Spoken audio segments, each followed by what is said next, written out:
تازگی باتوں کو، ڈالی کو لچکنا بخشا، تازگی باتوں کو، تازگی باتوں کو، ڈالی کو لچکنا بخشا، حسن غنچوں کو دیا، حسن غنچوں کو دیا، اور گل کو مہکنا بخشا، حسن غنچوں کو دیا، اور گل کو مہکنا بخشا، بخشا کیا کیا نہ تیری بخش سے رحمت کے نثار، بخشا کیا کیا نہ تیری بخش سے رحمت کے نثار، نالا بلبل کو دیا، اور دل کو تڑپنا بخشا، نالا بلبل کو دیا۔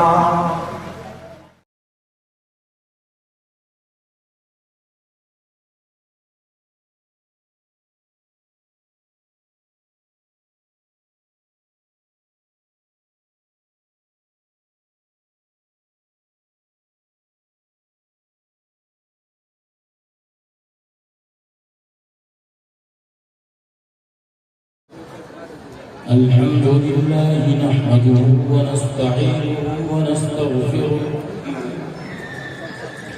ونؤمن به ونتوكل عليه ونعوذ بالله من شرور أنفسنا ومن سيئات أعمالنا، من يهده الله فلا مضل له ومن يضلل فلا هادي له، ونشهد أن لا إله إلا الله وحده لا شريك له، ونشهد أن سيدنا وسندنا وحبيبنا ومولانا محمدا عبده ورسوله صلى الله تعالى عليه وسلم۔ أعوذ بالله من الشيطان الرجيم، بسم الله الرحمن الرحيم، يا أيها الذين آمنوا قوا أنفسكم وأهليكم نارا وقودها الناس والحجارة عليها ملائكة غلاظ شداد لا يعصون الله ما أمرهم ويفعلون ما يؤمرون۔ وقال تعالى لعلك باخع نفسك ألا يكونوا مؤمنين، وقال تعالى لعلك باخع نفسك على آثارهم إن لم يؤمنوا بهذا الحديث أسفا۔ صدق الله العظيم۔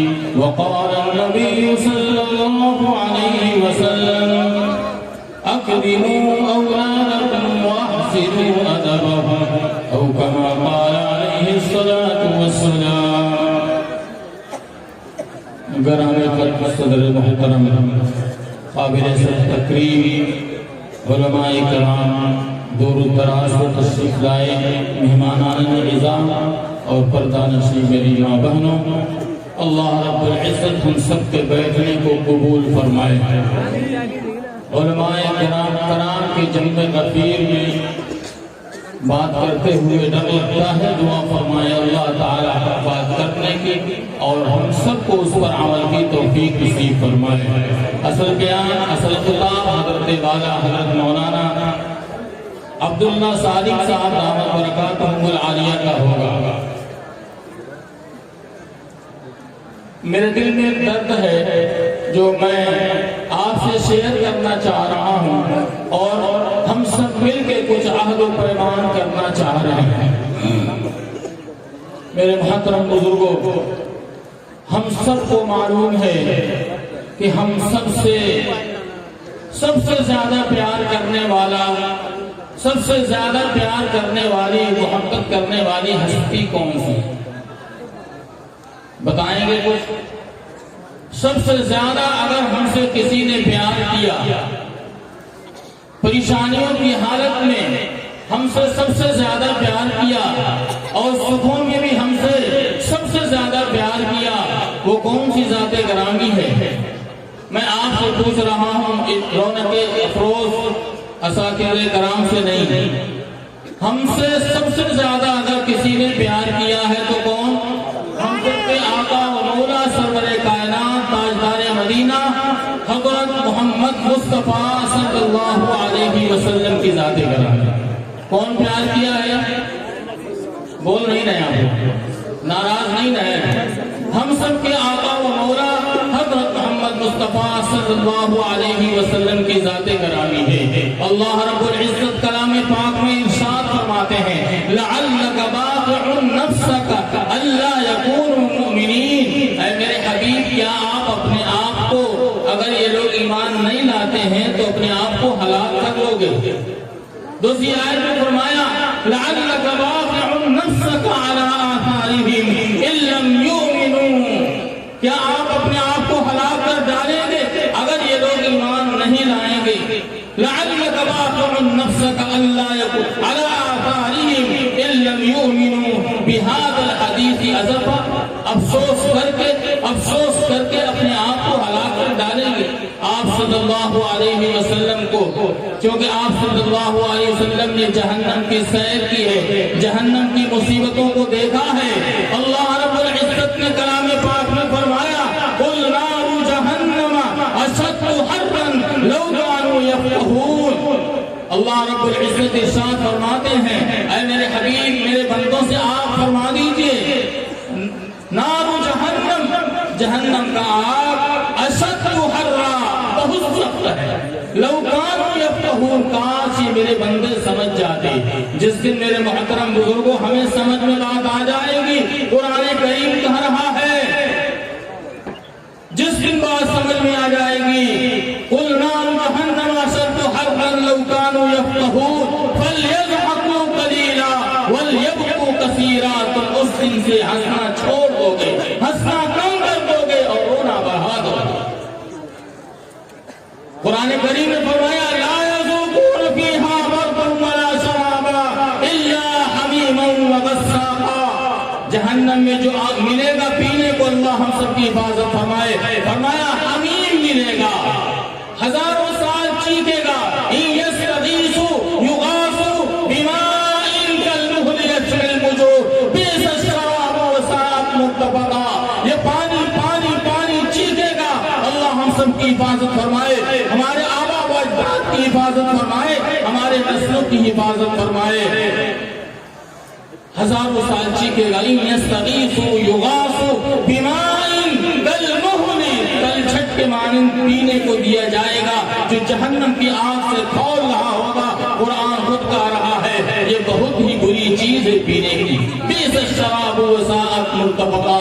وہ نبی جس کو ہم سب سے 70 ماؤں سے زیادہ پیار ہے، کتنی ماؤں سے؟ 70 ماؤں سے زیادہ پیار ہے جس نبی کو، 70 ماؤں سے زیادہ پیار ہے۔ ایک واقعہ سناؤں آپ کو، ماں کی محبت کا حال کیا ہوتا ہے۔ کتاب میں لکھا ہے، حضرت مولانا پیر فقیر ذوالفقار دامت برکاتہم نے لکھا ہے، ایک مکان گر جاتی ہے، اس کے ملبے میں ایک ماں اپنے دودھ پیتے بچے کے ساتھ دب جاتی ہے، اور دبتی اس طرح ہے کہ نہ وہ دبتی ہے کہ مر جائے اور نہ کہیں نکلنے کا راستہ ہے۔ آخرکار دودھ پیتا بچہ دودھ پی رہا ہے، جب تک ماں کے تھن سے دودھ نکلتا رہا، بچہ پیتا رہا، کھیلتا رہا۔ اس معصوم بچے کو کیا پتا ہم کس مصیبت میں ہیں۔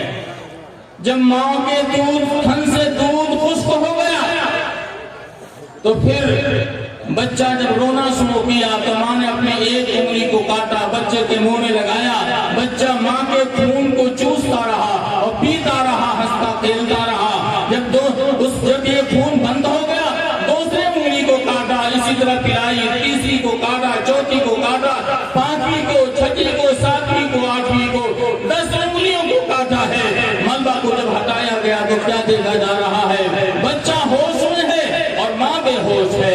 علاج کرایا گیا، علاج کرایا گیا۔ ماں کی قدر نہ جاننے والوں، ماں کی باتوں کو دھکے دے کر کے ٹال دینے والوں، ذرا سنو غور سے ماں کے دل میں تمہاری اور آپ کی محبت کتنی ہوتی ہے۔ 10 انگلیوں کو کاٹا ہے اور اپنے خون کو چسا کر بچے کو زندہ رکھا ہے۔ ڈاکٹروں نے علاج کیا، علاج کرنے کے بعد جب ماں ہوش میں آئی، ڈاکٹروں نے پوچھا کہ اور کہیں چوٹ نہیں، یہ 10 انگلیوں پہ کٹنے کا نشان کیسا ہے؟ تو پھر ماں نے اپنا ماجرا سنایا کہ جب میرے تھن سے دودھ خشک ہو گیا تو اپنے انگلیوں کو کاٹ کاٹ کر کے اس کو اپنا خون چسایا ہے، جس کی وجہ سے میرا بچہ زندہ رہا۔ ایک ماں کی محبت کا یہ حال ہے۔ سچ بتاؤ، جس نبی کے دل میں اپنی امت کے متعلق 70 ماؤں سے زیادہ پیار ہو اور پھر اس نے جہنم کی مصیبت کو دیکھا ہو، پھر کیسے اسے گوارا ہو کہ میری امت جہنم میں جائے، جہنم کے آگ میں جلے، اسے کبھی برداشت ہو سکتا ہے؟ بھائی ایک صحابی ہیں، آپ صلی اللہ علیہ وسلم سے پوچھ بیٹھے ہیں، اے اللہ کے رسول، کل قیامت طاری ہوگی اور نفسی کا عالم ہوگا، کوئی نبی کوئی ولی کسی کو پوچھنے والا نہیں ہوگا، نفسی کا عالم ہوگا، سب نبی ولی قطب ابدال نبی نفسی کہہ رہے ہوں گے۔ ایسے وقت میں آپ کا مقام تو بڑا اعلیٰ ہوگا، ہم آپ کو نہیں دیکھیں گے تو ہمیں سکون اور چین نہیں ملے گا۔ کہنے لگے آقا صلی اللہ علیہ وسلم نے فرمایا، میرے نبی صلی اللہ علیہ وسلم نے فرمایا الرجل مع من احب، ایک حدیث میں آتا ہے، فرمایا جب تمہیں ضرورت پڑے مجھے ڈھونڈنے کی، سب سے پہلے حوض کوثر پہ ڈھونڈ لینا، وہاں اگر ملاقات نہ ہو میزان پہ ڈھونڈ لینا، اگر وہاں ملاقات نہ ہو تو پھر پل صراط پہ ڈھونڈ لینا۔ 3 جگہیں بتائیں، آپ کو تو شاید جانا نہیں ہے پل صراط پہ، ارے جانا ہے بھائی، آپ کے گناہ آپ کے ثواب تولے جائیں گے، آپ کو پیاس لگے گی نہیں، آپ کو پیاس لگے گی کہ نہیں لگے گی؟ مئی جون کے مہینے میں پیاس لگتی ہے یا نہیں لگتی ہے؟ سائنسداں بتاتے ہیں سورج کو تھوڑا سا نیچے کر دیا جائے، زمین کی ہریالی ختم ہو جائے۔ یاد رکھو کل قیامت میں 50,000 سنہ، جب 50,000 سال کا دن ہوگا اور سورج کو سوانے سے پر لا دیا جائے گا، زمین کو تابع بنا دیا جائے گا، ایسے وقت میں پیاس لگے گی کہ نہیں لگے گی؟ لگے گی نا، تو پھر پیاس بجھے گی کیسے؟ حوض کوثر پہ آپ کو جانا ہوگا، وہاں کون ڈھونڈ رہا ہوگا؟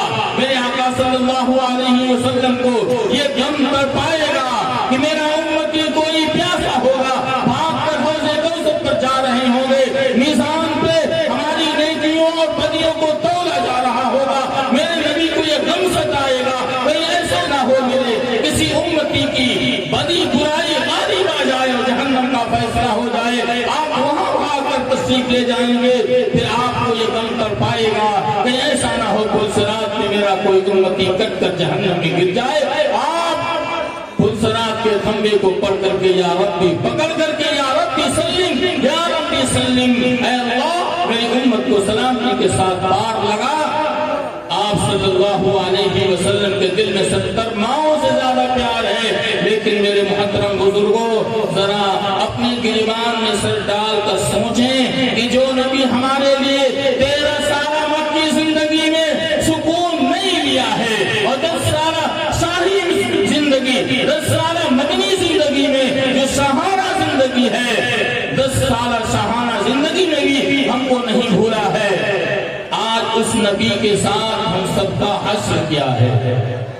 اس نبی نے ہمیں ایک نعمت عطا فرمائی، اس نبی نے ہمیں ایک نعمت عطا فرمائی، آج اس امت مسلمہ نے اس نعمت کی اتنی ناقدری کی ہے، اتنی ناقدری ہے، اگر تھوڑی بھی شرم ہو تو انسان سوچے زمین پھٹ جائے اور ہم دھس جائیں، اور ایسے محسن اور احسان کرنے والے گستاخی نہ کرے۔ وہ کون سی نعمت ہے؟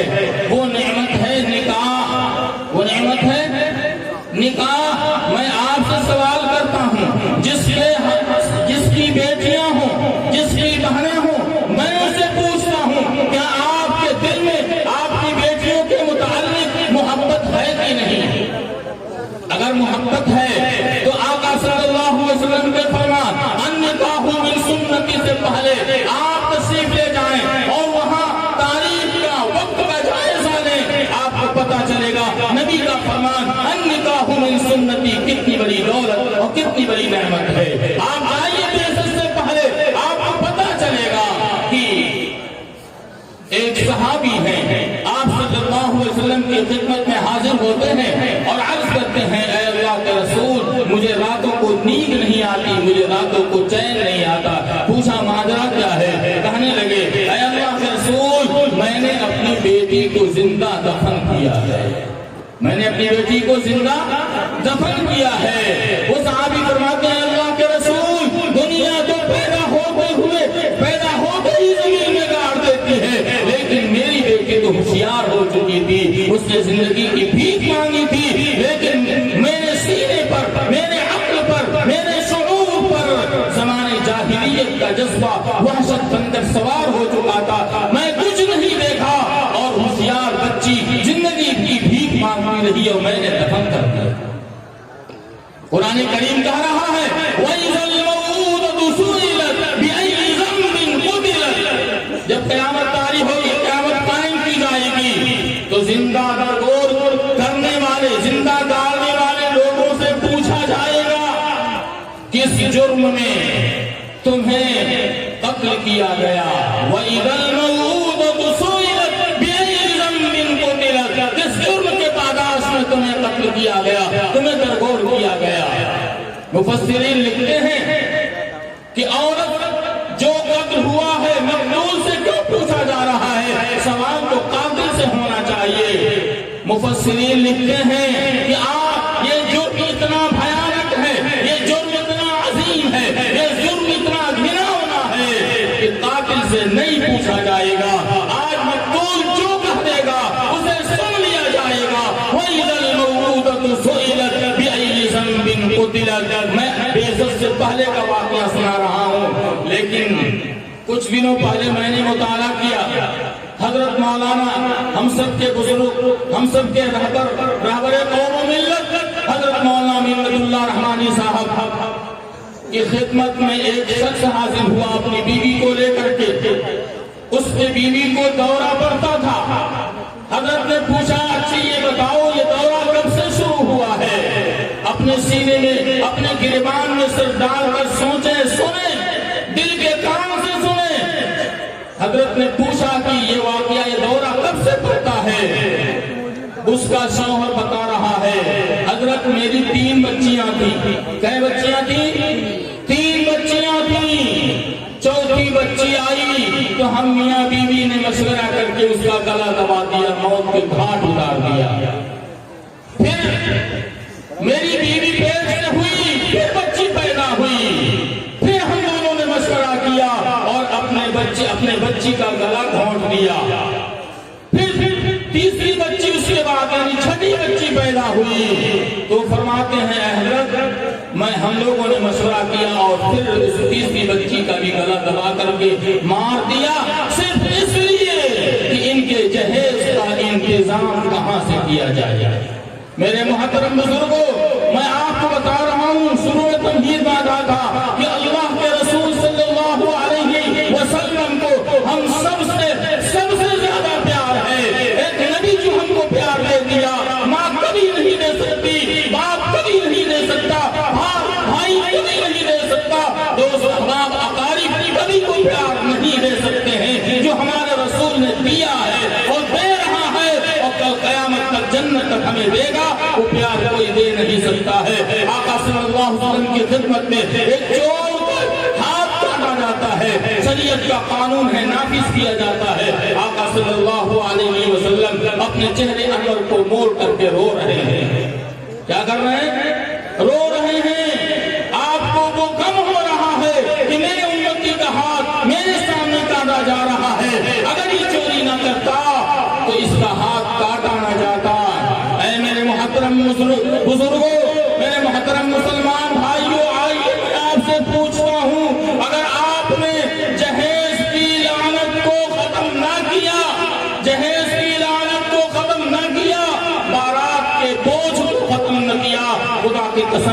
تمام بھائیوں، ہم سب کل میدان محشر میں آقا کے سامنے منہ دکھانے کے قابل نہ ہوں گے کہ آقا کا امتی صرف اس بنا پر کہ امت مسلمہ میں جہیز کی اطلاعت کی، جہیز کی لاگت برس رہی تھی، جس کی وجہ سے ایک لڑکی نے دوسرا دھرم اختیار کر لیا۔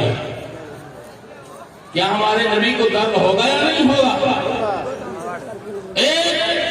صرف ایک لڑکی جہنم میں نہیں جا رہی ہے، جہیز کی لاگت نے ماں باپ کو مجبور کیا، اتنا انتظام نہ ہونے پایا۔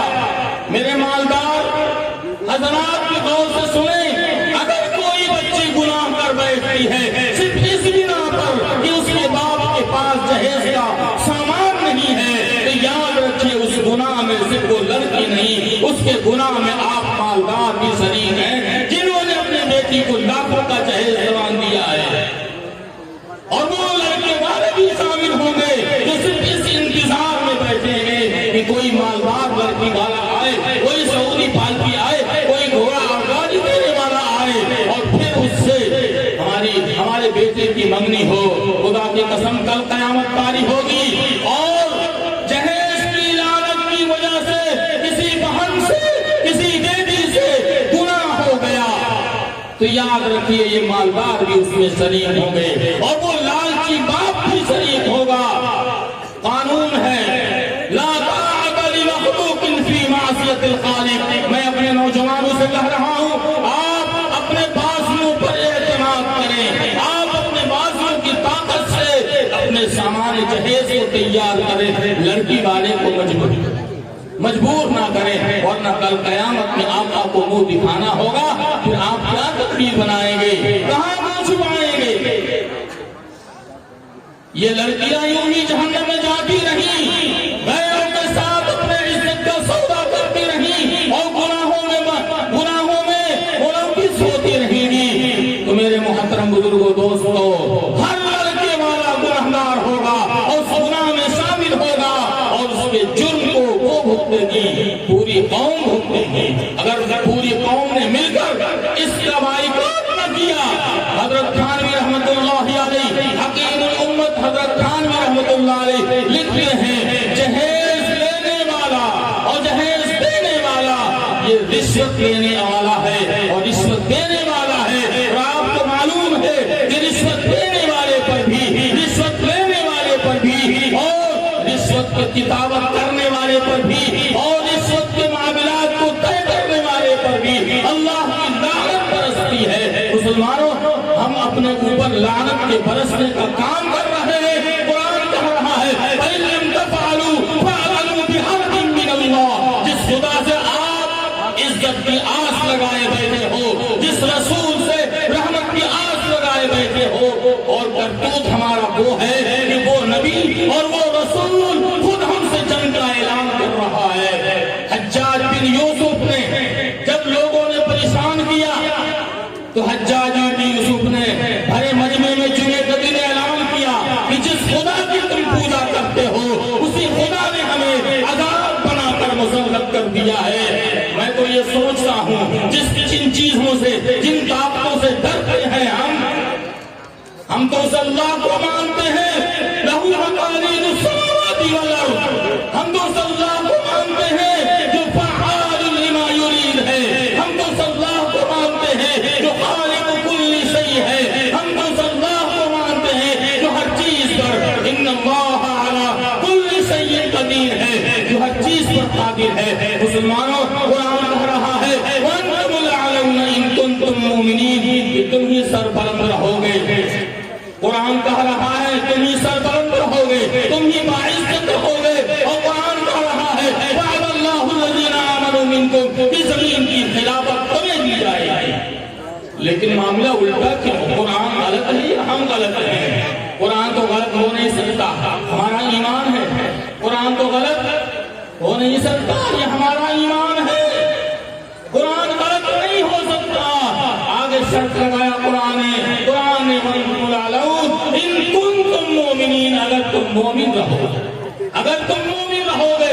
مسلمانوں، آج ہمیں اپنے ایمان کا جائزہ لینا ضروری ہے، ورنہ ہم یہ سوچتے رہیں گے کہ ہم مسلمان ہیں اور ڈر ہے اللہ کے رجسٹر سے ہمارا نام کٹ نہ گیا. سمجھ رہے نا؟ آج ہم نے جہیز کی بارات کی، حضرت تھانوی رحمۃ اللہ نے فرماتے ہیں بارات جانے والے چور کی شکل میں جاتے ہیں، ڈاکو بن کر واپس آتے ہیں. چور بن کر جاتے ہیں، ڈاکو بن کر آتے ہیں. مسلمانوں بتاؤ اللہ کی رحمت برسے گی یا ڈنڈا برسے گا؟ ارے کیا برسے گا؟ آپ سوچ رہے ڈنڈے میں، ڈنڈے کھانے میں پٹائی ہوگی؟ ڈنڈے کی شریعت کا قانون ہے. چور کا ہاتھ کاٹ لیا جاتا ہے. جس دھرم کو مانتے ہو اسی دھرم، وہی دھرم کا رہا ہے تمہارے ہاتھ کاٹنے کے قابل ہے. اس لیے ہم ضروری سمجھتے ہیں کہ آپ سے آج اس مجلس میں عہد لے کہ آپ بارات نہیں جائیں گے. دل قبول کریں، مانیں، شریعت کی بات ہے. وَلَا يَخَافُ لَوْمَةَ لَائِمٍ، کسی ملامت کرنے والے کی ملامت کا خوف مسلمان نہیں کرتا ہے. اسے تو بس اللہ کا خوف ہے اور اللہ کے رسول کے ناراض ہونے کا خوف ہے. آج ہر مسلمان بھائی کیا کہے گا، پڑوسی کیا کہے گا، یہ کیا کہے گا، وہ کیا کہے گا. اور ایک بھی ایسے نالائق براتی نہیں ہوتے ہیں جو لڑکی والے نے اپنا کھیت بیچ دیا، اپنا گھر بیچ دیا اور وہاں سے وہ تعریف کر کے آتا ہو. ضرور کہے گا یار بہت تو کچھ کیا، نمک کم تھا. میرے محترم بزرگوں، عارف بدایونی شاعر کا ایک عارف نامی شاعر گزرا ہے. ذرا دل کے کان سے سنیے. عارف بدایونی ایک شاعر گزرا ہے. اس نے جب اپنے بیٹی کی شادی کی، آپ گورکھپور جائیں کتاب گھر میں نا تو آپ کو رجسٹر ملے گا. اس میں پلنگ، کرسی، لاٹھی، گھوڑا، ڈنڈا کیا کیا سب لکھا رہتا ہے اور لڑکی والے سے ٹک لگایا جاتا ہے کہ بتاؤ کیا کیا دے گے، کیا کیا آپ دیں گے. لڑکے والے آپ بھی وہاں سے خرید لائیے گا، آپ بھی وہاں سے خرید کر لائیے گا، لڑکی والے سے ٹک لگوائیے گا اور کل جہنم میں ٹک لگے گا تب پتا چلے گا. میرے محترم بزرگوں، عارف بدایونی نے اپنے گھر کو بیچ دیا اور جاتے وقت جب بیٹی کو رخصت کیا تو جاتے وقت گلے سے لگایا اور کہا بیٹی جس گھر سے جا رہی ہو دوبارہ اس گھر میں مت آنا. تیرا باپ سامان جہیز میں یہ اپنا گھر بیچ لیا ہے اور کرائے کے مکان میں ابھی چلے جائیں گے.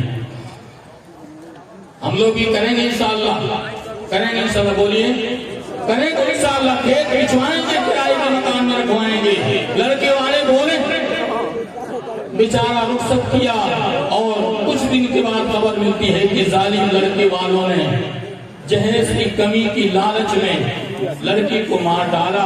اس وقت میں پڑھ رہا تھا، کسی نے میر کا نام بتایا ہے، کسی نے عارف بدایونی کا نام بتایا ہے. ایک شعر پڑھا، اے یارانے جاں اس نامرادی میں 2 گز کفن کا باقی تھا سامان شادی میں. میں تو رائے دیتا ہوں رجسٹر چھاپنے والوں کو، جہاں تم نے سارے 100 سامانوں کا لسٹ تیار کر رکھا ہے، ناظم صاحب میں درخواست کروں گا آپ بھی کہیں کہ اس کے نیچے جہیز کا کپڑا کفن بھی اس میں لکھ دیا جائے کہ لڑکی والے پر ضروری ہے کہ اگر لڑکی پسند نہ آئی تو اسے قبر کے حوالے کر دیا جائے گا. اس لیے کفن دینا بھی ضروری ہے. کریں گے انشاءاللہ، کفن کا کپڑا بھی آج سے دیا جائے گا. یا تو پھر جہیز کی لعنت دور کی جائے گی اور نہیں تو پھر جہیز کا کپڑا بھی دیا جائے گا. اور کل میدان محشر میں جب ہمارے رسول پوچھ لیں گے تمہارے جہیز کی لعنت کی وجہ سے میرا امتی جہنم میں جا رہا ہے، پھر آپ جواب کیا دیں گے؟ میرے محترم بزرگوں، اگر ہمارا حال ایسے ہی رہا، سنتوں کو چھوڑ کر نکاح کی عظیم سنت کو ناپاک کرتے رہیں گے، آلودہ کرتے رہیں گے، پھر حشر کیا ہوگا؟ ہماری ماں اور بانوں کے پیٹ سے شیاطین پیدا نہیں ہوں گے، ناچنے گانے والے پیدا نہیں ہوں گے، تو پھر کون پیدا ہوگا؟ آج بچوں کی تربیت کرنے میں حلال اور حرام کی تمیز نہیں کی جاتی، اس لیے ہمارے بچے بھی ویسے ہی پیدا ہو رہے ہیں. 2 واقعہ سنا کے بعد ختم کروں. عمر بن عبد العزیز رحمت اللہ علیہ، نام سنے ہوں گے، عمر بن عبد العزیز رحمت اللہ علیہ جو خلیفہ دوم عمر بن خطاب رضی اللہ تعالی عنہ کی نسل سے ہیں. 3 بر اعظم کے بادشاہ ہیں. کتنے بر اعظم کے؟ 3 بر اعظم کے بادشاہ ہیں. قربان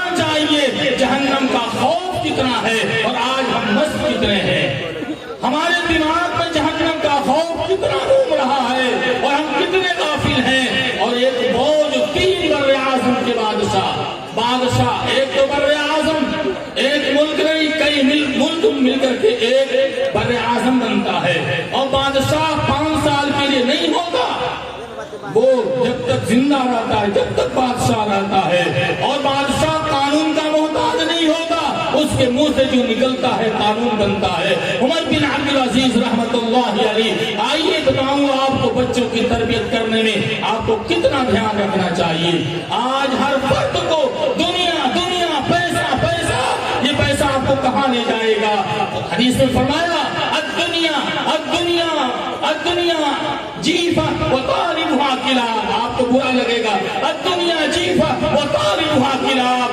میں آپ کو نہیں کہوں گا کچھ, الدنیا جیفہ, دنیا مردار ہے اور اس کا طلب کرنے والا کتا ہے. میں نے حدیث کہہ رہی ہے, آقا کی زبان مبارکہ سے نکل رہا ہے. اے دنیا کے طلبگاروں, میں آپ سے پوچھوں, اگر آپ نے اپنی دنیا کو دین کے لیے خرچ نہ کیا, اپنے دنیا کو, اپنی اولادوں کی, اپنی نسلوں کی آخرت کو سجانے کے لیے خرچ نہ کیا, تو یہ دنیا کلاب, یہ دنیا مردار ہے, یہ دنیا مردار ہے, اور اس کا طلب کرنے والا کتا ہوگا, اور کتے کا حشر آپ کو معلوم ہے ناپاک ہوگا. میں بس تھوڑی دیر, عمر بن عبد العزیز رحمت اللہ علیہ نے, ذرا تھوڑی دیر غور سے سنیں, 10 منٹ سے کم انشاءاللہ. عمر بن عبد العزیز رحمت اللہ علیہ, عید کا دن آتا ہے. کاہے کا دن آتا ہے؟ عید کا دن آتا ہے. ہر غریب امیر کے دل میں یہ خواہش ہوتی ہے کہ اپنے بیٹوں کے جسم پہ جوڑے نئے کر دیے جائیں, ان کے جیبوں کو پیسوں سے بھر دیا جائے. عمر بن عبد العزیز رحمت اللہ علیہ ہیں, عید کا دن آتا ہے, ان کی بیوی فاطمہ کہتی ہیں کہ بچے کہہ رہے ہیں کہ امی ابو سے کہہ دو کپڑے سلوا دیں, امی ابو سے کہہ دو کپڑے سلوا دیں, قربان جائیے. 3 بر اعظم کا بادشاہ, اس کی بیوی کہہ رہی ہے کہ آپ میرے بیٹیوں کے کپڑے سلوا دی جائیں. عمر بن عبد العزیز کہتے ہیں میرے پاس اتنے پیسے نہیں ہیں کہ میں عید کے لیے کپڑے سلوا سکوں. قربان جائیے. بی بی فاطمہ فرماتی ہیں کہ آپ اگلے مہینے کی تنخواہ پیشگی دے دیجئے, بچوں کے کپڑے بن جائیں گے, اور اگلے مہینے ہم کسی طرح گزار لیں گے. وہ عورت کہہ رہی ہے کہ ہم اگلے مہینے کسی طرح گزار لیں گے.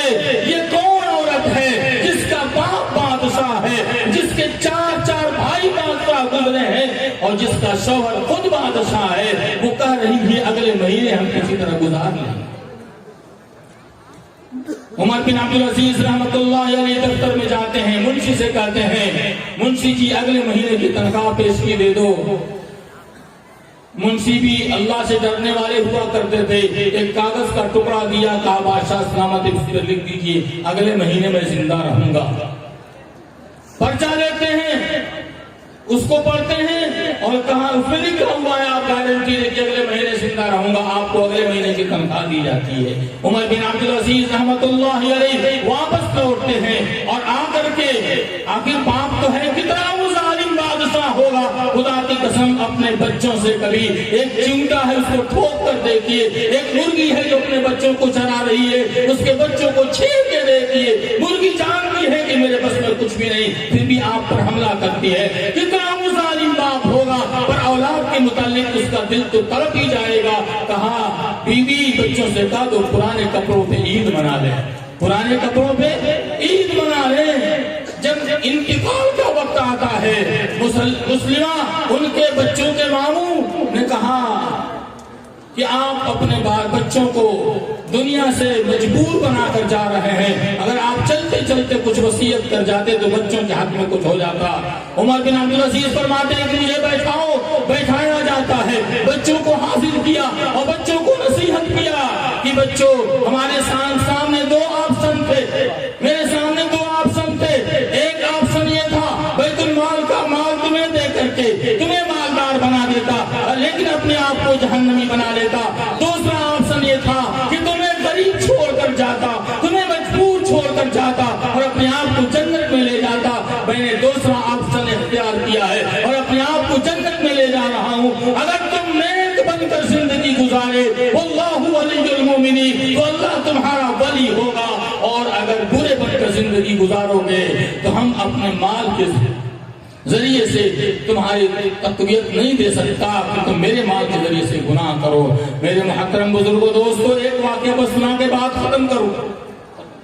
ایک واقعہ بچوں کی تربیت کے اوپر، آج ہمارا باپ بھی ہماری مائیں بھی اتنی غفلت کے ساتھ زندگی گزارتی ہیں۔ کل قیامت میں میں آپ کو بتاؤں، کل قیامت میں جہنم میں لوگ دوسروں کی وجہ سے نہیں جائیں گے، اپنے گھر والوں کی وجہ سے جائیں گے۔ اسی لیے تو قرآن نے کہا ہے یوم یفر المرء من اخیہ وامہ وابیہ وصاحبتہ واخیہ۔ یہ بھائیوں کا، بچوں کا، بیوی کا، شوہر کا نام کیوں لیا جا رہا ہے؟ اس لیے کہ انہی لوگوں کی وجہ سے کل قیامت میں انسان اکثر بیشتر جہنم میں جائے گا۔ ایک بچوں کی تربیت کی ذمہ داری ماں باپ پر ہے۔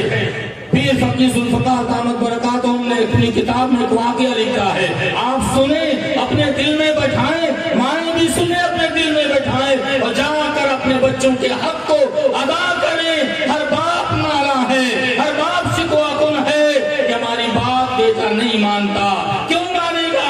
آپ نے اس کے حق کو نہیں مانا ہے، تو آپ کے حق کو نہیں مان رہا ہے۔ پیر صاحب لکھتے ہیں کہ ایک معصوم بچہ، ایک میں پڑھنے والا بچہ، ایک شعر ہے، دینی تعلیم کا رسالہ نمبر 1 کتاب ہے، اس میں ایک نظم لکھی ہوئی ہے، وہ نبیوں میں رحمت لقب پانے والا، مراد غریبوں کی بتلانے والا۔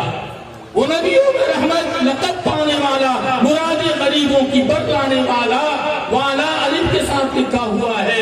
امتحان کا وقت آیا، ممتحن سامنے ہے اور استاد پاس میں ہے، لڑکا کتاب کھول رہا ہے، اس ممتحن نے وہی ایگزامنر نے وہی نظم پوچھ لیا تو لڑکا پڑھ رہا ہے، وہ نبیوں میں رحمت لقب پانے والے، یا کے ساتھ پڑھ رہا ہے، یا مجہول کے ساتھ لکھا ہے، الف کے ساتھ پڑھ رہا ہے، یا مجہول کے ساتھ۔ اب جب ممتحن نے ہڑکانا شروع کیا استاد کو، تو استاد نے سوچا کہ اب چلو بعد میں اپنا غصہ نکالتے ہیں، بعد میں اپنا غصہ نکالتے ہیں۔ کچھ دنوں کے بعد جب اسکول چالو ہوا، استاد نے سب بچوں سے پوچھا، بچوں اپنے نبی کا نام جانتے ہو؟ یہ کوئی تعجب کی بات نہیں ہے۔ ابھی ایک کارگزاری میں آئی، ایک جماعت گشت کر رہی تھی، ایک نوجوان بچے سے پوچھا، بیٹے کلمہ سنا دو، تو بیٹا کلمہ سنا رہا، لالا لالا لالا۔ ایک بچے سے پوچھا گیا، کارگزاری میں بات آئی کہ سنا رہا کلمہ، لیلا لیلا اے لیلا۔ یہ حال ہے ہمارے نوجوانوں کا۔ بچے سے پوچھا، بچے اپنے نبی کا نام جانتے ہو؟ سب نے بتایا، اور اس لڑکے نے بھی کہا کہ ہاں مجھے اپنے نبی کا نام معلوم ہے۔ بتاؤ تو بتا نہیں رہا، بتاؤ پر بتا نہیں رہا ہے۔ اب موقع ملتا ہے استاد کو اور استاد مارنا شروع کرتا ہے۔ کتنے سال کا بچہ ہوگا؟ ایک میں پڑھنے والا مشکل سے 6 سال یا 7 سال کا بچہ ہوگا، نبی کا نام نہیں بتا رہا ہے، مار کھا رہا ہے، بتا نہیں رہا ہے، مار کھا رہا ہے، بتا نہیں رہا ہے۔ آخرکار استاد کی بھاس نکلی، چھٹی ہوئی، اس کے بعد پھر جب کلاس لگی تو پھر پوچھا ماسٹر نے، اب یہ بچہ بتا رہا ہے کہ ہاں میرے نبی کا نام حضرت محمد مصطفیٰ صلی اللہ علیہ وسلم ہے۔ میرے محترم بزرگوں، اب استاد کے ہوش آ رہا، پوچھتا، اچھے پاؤ تم پہلے بیٹھک میں بھی کہہ رہے تھے کہ نبی کا نام معلوم ہے، کہہ رہے ہو معلوم ہے پر بتا نہیں رہے ہو، اور اب تم بتائے ہو۔ دل کے کان سے سننے کی ضرورت ہے اور اپنے دل کے تختی پر لکھنے کی ضرورت ہے۔ قربان جائیے، 6 سال یا 7 سال کے بچے نے جو جواب دیا، کہنے لگا میری اماں نے مجھے سمجھایا ہے کہ کبھی بھی اپنے نبی کا نام بے وضو مت لینا۔ جس وقت آپ پوچھ رہے تھے میرا وضو نہیں تھا، جس وقت آپ پوچھ رہے تھے میرا وضو نہیں تھا، اب جب لانچ ہوا ہے تو میں نے وضو کیا ہے کہ میرے استاد پھر پوچھیں گے، اب میرا وضو ہے اور میں بتا رہا ہوں کہ میرے نبی کا نام حضرت محمد مصطفیٰ صلی اللہ علیہ وسلم ہے۔ استاد نے پوچھا، اچھے بتاؤ کتاب میں والا لکھا ہوا ہے، تم والے کیوں پڑھ رہے تھے؟ وہ کہنے لگا، بچہ کہ میری ماں نے منع کیا ہے کہ کبھی بھی بڑے کا نام بے ادبی سے مت لینا، کبھی بھی بڑے کا نام بے ادبی سے مت لینا۔ میں آپ سے پوچھ رہا ہوں، کہ جس ماں نے وہ تربیت دی ہے اپنے بچے کو کہ ماں کھانا گوارا ہے پر نبی کا نام بے وضو لینا گوارا نہیں ہے، میں آپ سے پوچھ رہا ہوں نبی کی سنت اس کے سامنے ٹوٹ جائے اور نبی کی شان میں کوئی گستاخی کر جائے، کیا اس بچے کو برداشت ہو سکتا ہے؟ ارے ہو سکتا ہے؟ آج ہماری آنکھیں اتنی گناہگار ہیں، تالیوں پہ عائشہ نامی لڑکی ناچتی ہے، کون ہمارا نوجوان ہے جو جا کر عائش مستی کے ساتھ دیکھتا نہیں ہے؟ اسے شرم نہیں آتی؟